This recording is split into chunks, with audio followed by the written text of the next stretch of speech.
matin et j'aimerais aborder ce thème ce matin des bienfaits de la communion. Les bienfaits de la communion. Et on va le voir à deux niveaux. Le premier niveau, c'est les bienfaits de la communion avec Dieu et les bienfaits de la communion au sein même du peuple de Dieu. J'aborde cela dans un contexte où depuis quelques mois, nos habitudes ont changé. Vous avez remarqué que la vie a changé ? Un peu quand même. Hein. On est bizarre, mais maintenant on a quelque chose qui a poussé là sur le nez depuis quelque temps.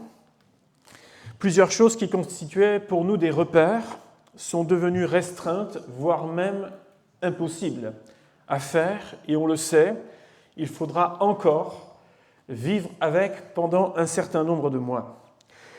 L'image que je vais prendre ce matin pour illustrer ces deux aspects de la communion sont tirées en fait à partir de ce qu'on appelle des cantiques des degrés. Ça vous dit quelque chose, les cantiques des degrés ? C'est, pour ceux qui connaissent l'écriture, les psaumes 120, c'est juste après le psaume le plus long et même le chapitre le plus long de la Bible, le 119. À partir du 120 jusqu'à 134, on a ce qu'on appelle les cantiques des degrés. Alors, comme son nom l'indique, c'était des choses que l'on chantait et qui revenaient comme des refrains régulièrement. Le peuple de Dieu se déplaçait en masse, c'est-à-dire en famille. Les petits, les grands, à partir du moment où vous pouviez marcher, hop, vous étiez embarqués. Il y avait toute une logistique parce que tout le monde n'habitait pas au lieu où on offrait les sacrifices. Et pour certains, c'était un pèlerinage assez important. Donc il fallait réfléchir à la logistique, au camping, à quel endroit on va faire étape et compagnie. Comment on va prévoir donc en ce qui concerne les provisions. Et puis en chemin, déjà, tout le focus était mis sur l'Éternel, la rencontre avec Dieu au travers de ces cantiques, qui il est pour nous. Et c'était l'occasion de se rappeler, c'était l'occasion de méditer, c'était l'occasion de préparer son cœur au moment où tous rassemblés, on allait pouvoir célébrer Dieu et offrir les sacrifices. C'était également la rencontre du peuple de Dieu. Et là, d'un seul coup, on comprenait l'image du corps. Les 12 tribus qui étaient un peu partout, là. Quelques-uns qui ne se croisaient jamais, mais d'un seul coup, ça avait toute une signification de pouvoir dire « on est le peuple de Dieu », parce qu'on se retrouvait de partout. On est une famille. C'était également la rencontre, quelque chose d'important avec Dieu. Et à moins d'être malade, à moins d'être très âgé, de ne plus pouvoir se déplacer ou affaibli, à moins d'être enceinte de façon très avancée ou une grossesse difficile, on ne se posait même pas la question si on y allait ou pas, on y allait. C'était un rendez-vous pour le peuple de Dieu qui était incontournable. C'est un peu comme Noël en famille, on ne se pose pas la question. Tiens, à partir du moment où on est au moins deux, on ne se pose même pas la question, tiens, est-ce qu'on va faire quelque chose à Noël ? À partir du moment où on est deux, il y aura au moins quelque chose d'un peu amélioré au repas ou tout ce que vous voulez. C'est un incontournable pour nous dans notre culture. Et comprenez que dans ce temps-là, c'était un incontournable. C'était dans le calendrier, c'était même pas la peine de dire « Ah oui, non mais moi j'avais prévu, on va refaire la grange. » Non. Là, c'était même pas négociable. On partait et on allait à la rencontre de l'Éternel. C'était comme ça. Psaume 122, verset 1er, et si vous voulez garder votre Bible ouverte, parce qu'on ira à 2-3 endroits là, dans l'Écriture, concernant ces cantiques des degrés. Je ne peux pas tous vous les faire ce matin, vous comprendrez bien, mais il y a des choses intéressantes. Psaume 122, verset 1er, « Je suis dans la joie quand on me dit, allons à la maison de l'Éternel. » Même si ça picote un peu l'hiver, même s'il faut se lever, même si des fois, quoique maintenant on a le parking, donc tout va bien, mais des fois il fallait tourner un peu dans le quartier, etc. Même si je suis dans la joie quand on me dit « Allons à la maison de l'Éternel ». Psaume 125, verset 1er, où là il va être question des bienfaits de la communion avec Dieu, donc 3 psaumes plus loin. « Ceux qui se confient en l'Éternel sont comme la montagne de Sion.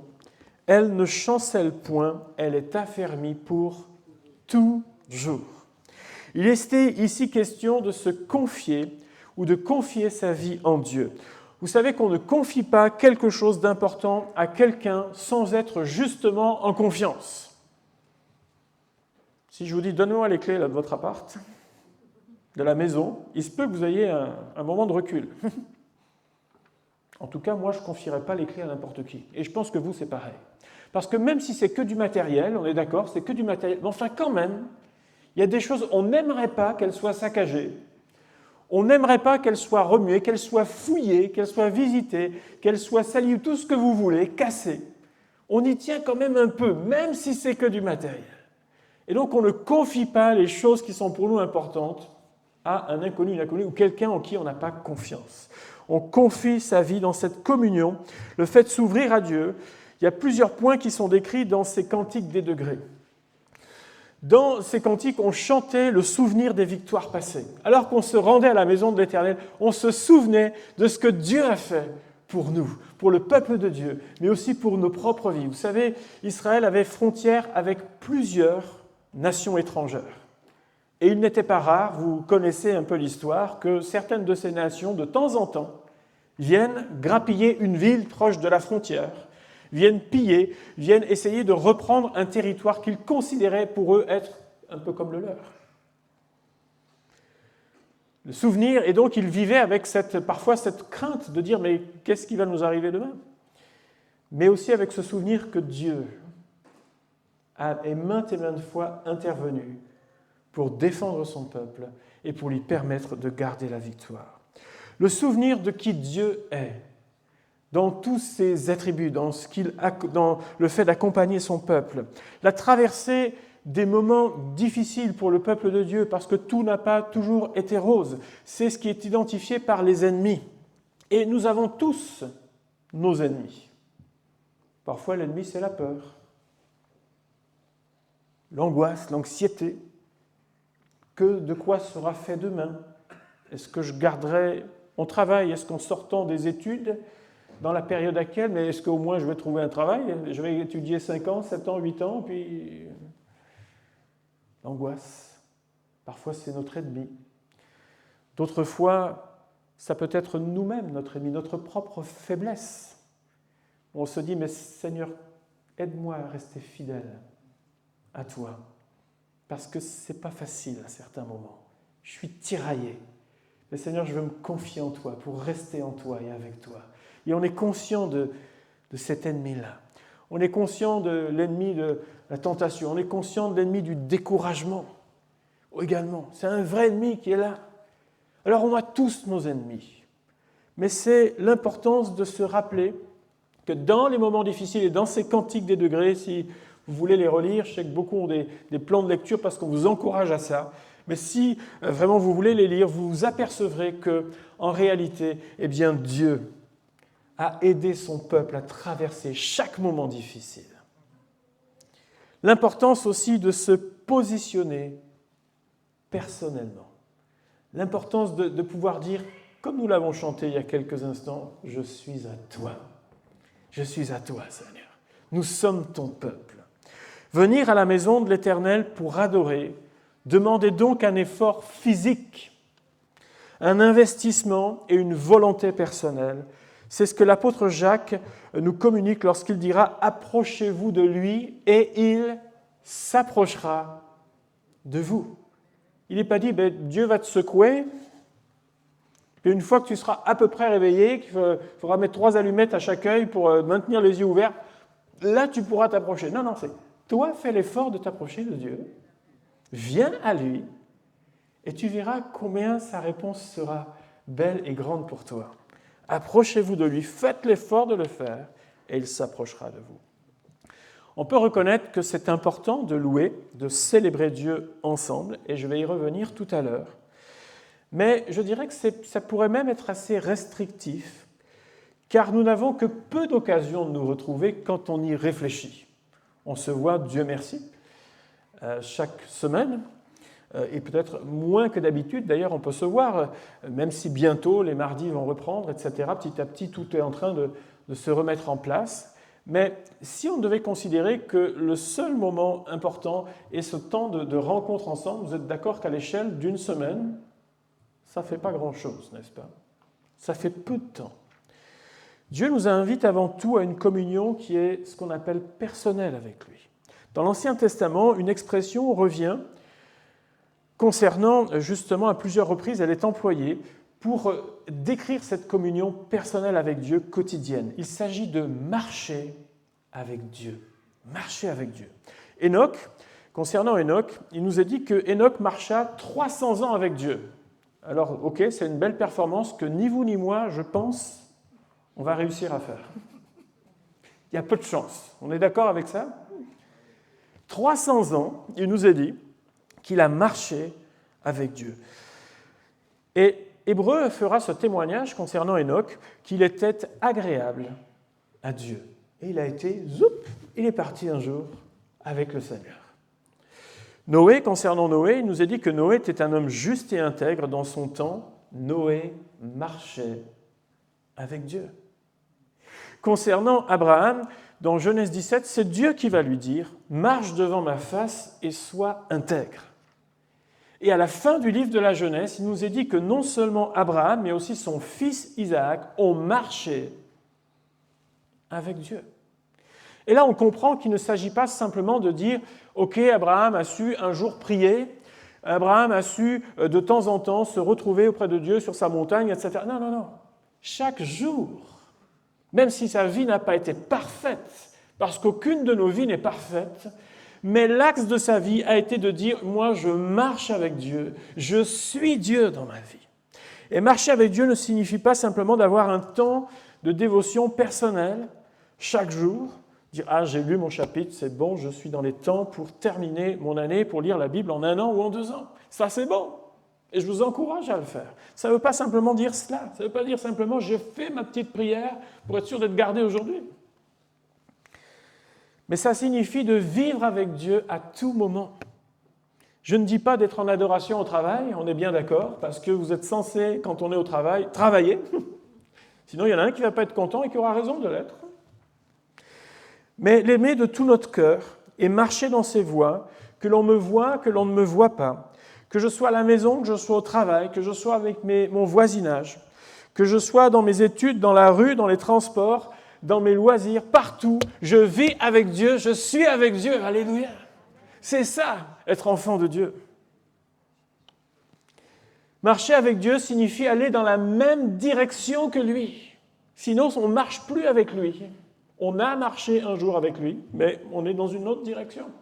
Marcher avec Dieu signifie je vais dans la direction de Dieu aussi dans ma vie.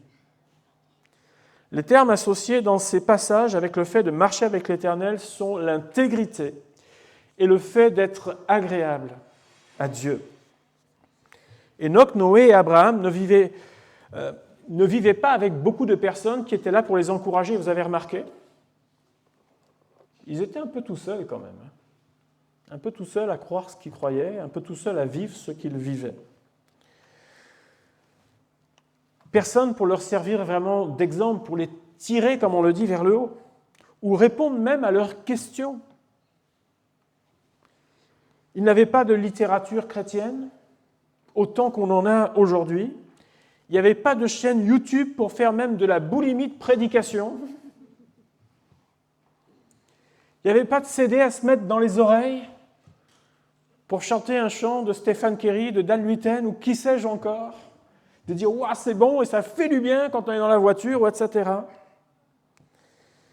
Pourtant, ils ont choisi de demeurer et de marcher avec Dieu, et ils y sont arrivés. Aujourd'hui, je dirais qu'on est presque en conduite assistée. Et pourtant, on a parfois du mal à le faire. C'est ce que Jésus a dit lorsqu'il a dit « Si vous gardez mes commandements, vous demeurerez dans mon amour. » Demeurez. L'aspiration pour nous, chaque croyant, est de rechercher, s'attacher à ce qui vient d'en haut. Nous sommes conscients du ministère aussi du Saint-Esprit envers nous, chaque croyant, pour nous rappeler, pour nous guider, pour nous conduire dans la vérité, pour nous avertir, nous inspirer et nous aider même à intercéder. Le Saint-Esprit est un vrai compagnon de voyage, est un vrai compagnon dans notre marche chrétienne. En l'ignorant, je crois que nous passons bien à côté de beaucoup de richesses dans notre vie. Mes bien-aimés, Jésus a dit, bien, je vous enverrai le Consolateur qui sera avec nous. Que Dieu soit béni pour le ministère du Saint-Esprit. C'est lorsque nous vivons en communion que notre vie est à la fois gardée, que notre vie est renouvelée, que notre vie est encouragée, que notre vie est utile, qu'elle est efficace, qu'elle traverse des vallées difficiles, car Dieu reste et demeure le soutien de nos vies. Alléluia. La communion avec Dieu se traduit dans les cantiques des degrés par toute une joie de le connaître et se retrouver pour l'adorer. Il y a toute une joie qui ressort également de tous ces passages. Est-ce que, en tant que peuple de Dieu, on est dans la joie de connaître notre Dieu? Est-ce que ce n'est pas un privilège, bien-aimé, de savoir qu'il est là à chaque instant? Béni soit le nom du Seigneur. La communion avec Dieu. Et puis les bienfaits maintenant de la communion au sein même du peuple de Dieu. Cela se traduit aussi par le bonheur et la joie d'être ensemble. Et vous qui êtes des habitués, des lecteurs de la parole de Dieu, vous le connaissez, dans ces cantiques de degrés, le psaume 133. Ah, qu'il est agréable, qu'il est doux pour des frères de demeurer ensemble. C'est comme l'huile précieuse qui, répandue sur la tête, descend sur la barbe d'Aaron, qui descend sur le bord de ses vêtements. C'est comme la rosée de l'Hermon qui descend sur les montagnes de Sion, car c'est là que l'Éternel envoie la bénédiction, la vie pour l'éternité. Les grandes fêtes, comme je le disais tout à l'heure, du peuple de Dieu, comme la Pâque, entre autres, étaient l'occasion de converger de partout et de se retrouver tous ensemble, les familles, les tribus, pour adorer Dieu. Les activités habituelles étaient mises en suspens pour prendre un temps ensemble auprès de Dieu. Et cela renforçait le lien d'appartenance au peuple de Dieu. Alors aujourd'hui, on est venu de Bordeaux intramuros pour quelques-uns, pour d'autres de la métropole, pour d'autres un peu plus loin que la métropole. Certains, vous êtes originaires et vous êtes là cette année alors que vous êtes originaire de l'étranger pour venir peut-être étudier, pour venir faire un stage de quelques mois.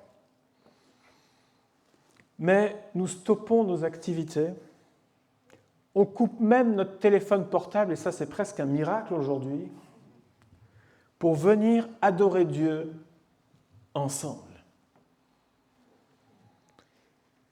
Le culte canapé que nous avons connu nous a tous rendu service et nous rend service encore, car comme vous le savez, on ne peut pas accueillir l'ensemble de la communauté chaque dimanche, et je sais que c'est un sacrifice pour quelques-uns, et je vous remercie pour votre discipline, je vous remercie beaucoup pour cet effort que vous faites et le fait de penser aussi aux autres. Mais le culte canapé offre aussi des limites que beaucoup ont touchées.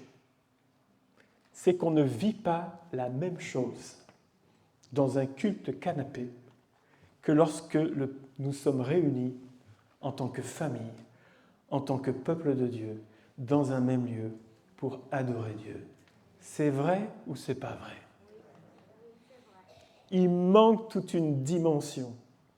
Ça nous aide, et merci Seigneur pour tous ces moyens techniques, technologiques. C'est bon, mais ça ne remplacera jamais ce que la Bible décrit par ce rassemblement où c'est là que Dieu envoie la bénédiction.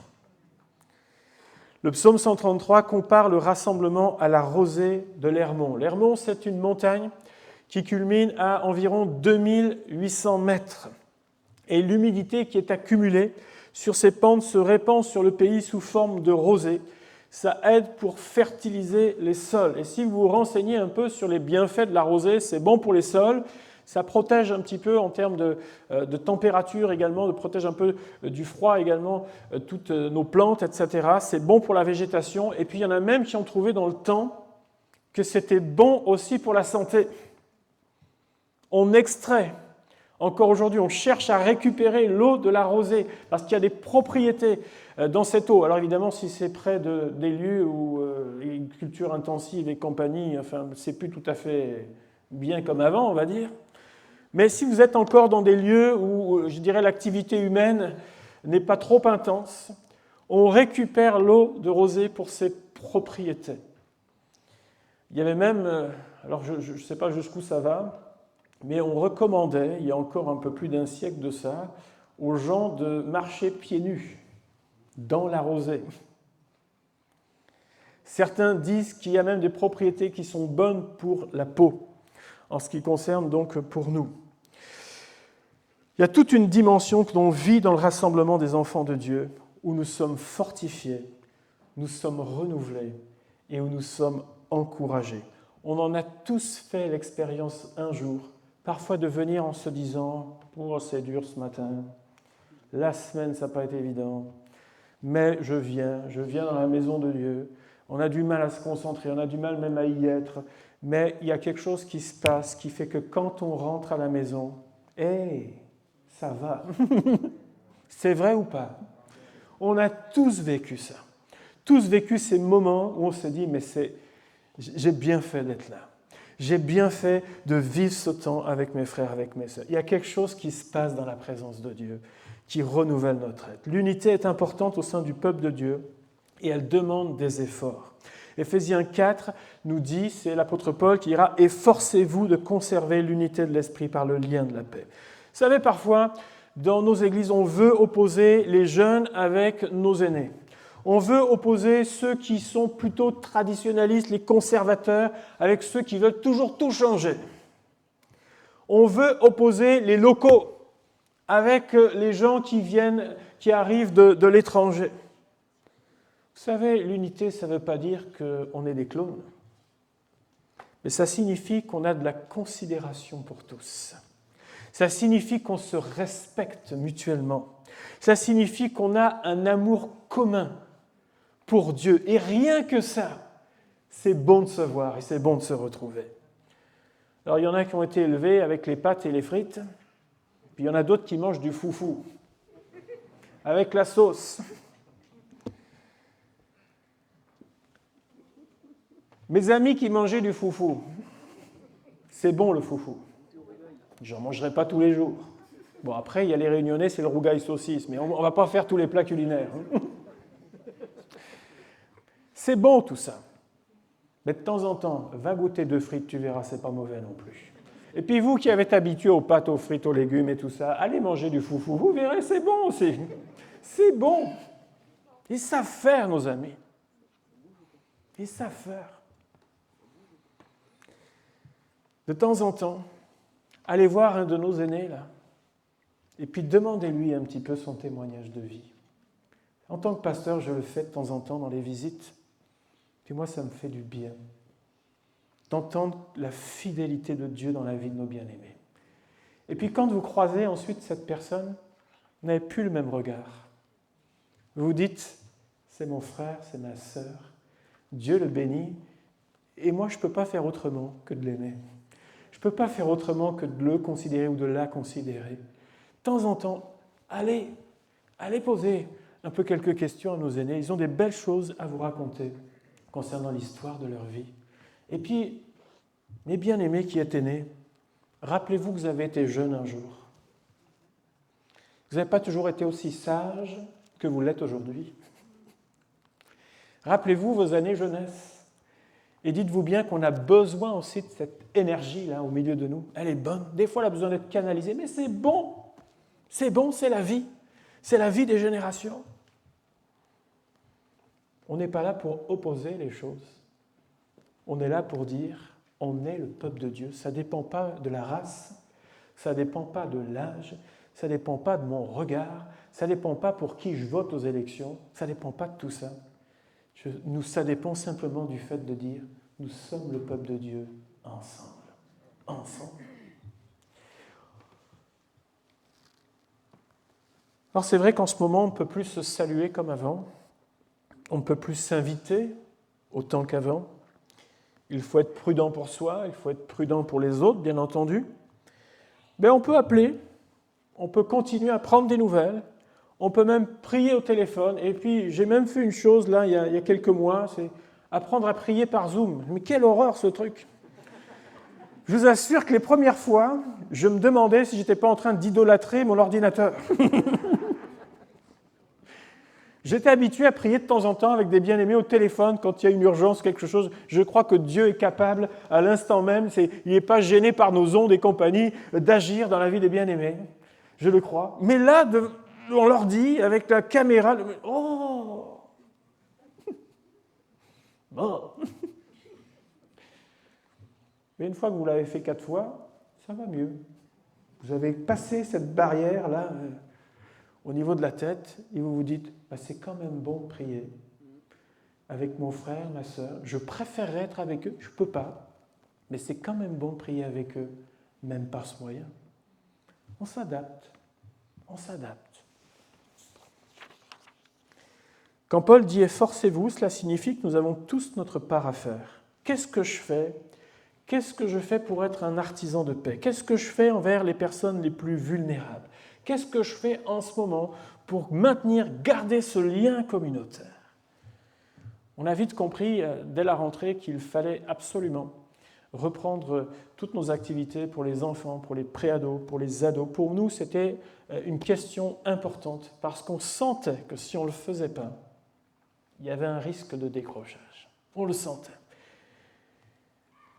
L'unité, vous savez, ça se défend comme on défend un territoire, comme on défend sa maison. Paul rappellera dans Éphésiens 4, à la suite de « Efforcez-vous », il dira « Il y a un seul corps, il y a un seul esprit, il y a une seule espérance, il y a un seul Seigneur, une seule foi, un seul baptême, et il y a un seul Dieu, alléluia ». Bien-aimés, on pourrait dire que « Mais je suis le temple du Saint-Esprit ». Donc, est-ce que j'ai vraiment besoin ? Et on a des fois ces raisonnements-là. Est-ce que j'ai vraiment besoin des autres puisque je suis le temple du Saint-Esprit ? C'est vrai. Mais expliquez-moi pourquoi l'Église, dès le 1er siècle, dès le début, a mis un point d'honneur à persévérer dans l'enseignement, dans la prière, dans la fraction du pain et dans la communion fraternelle. Pourquoi ?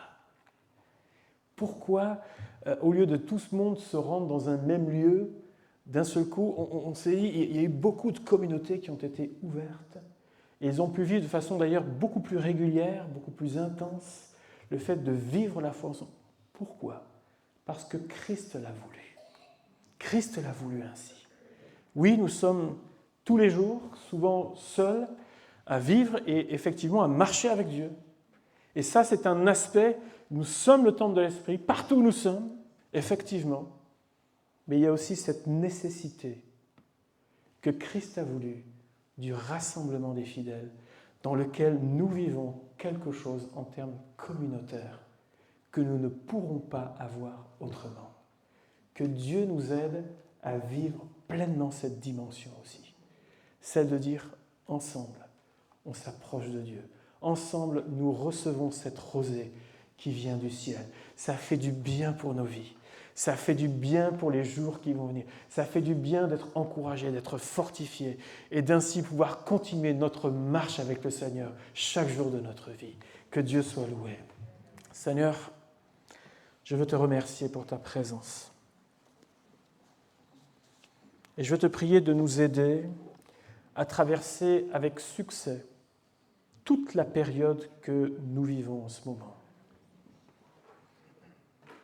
Nous ne sommes pas appelés à être des naufragés de la foi, mais nous sommes appelés à vivre notre foi. Et je te prie qu'il en soit ainsi, que chacun d'entre nous soit fortifié dans sa vie, dans sa communion personnelle, fasse cet effort de dire « je vais à l'Éternel ». De mettre ce point d'honneur à dire « Seigneur, je continuerai, je veux marcher de façon intègre avec toi tous les jours ». Qu'on me voit, qu'on ne me voit pas. N'importe où je suis, je veux marcher de façon intègre avec toi. Et que Seigneur, dans ces rassemblements que nous pouvons avoir, et nous te bénissons pour ce que nous pouvons faire, Seigneur, je veux te prier que nous puissions vivre cette rosée qui rafraîchit nos cœurs, nos âmes, et que nous en soyons bénis tous.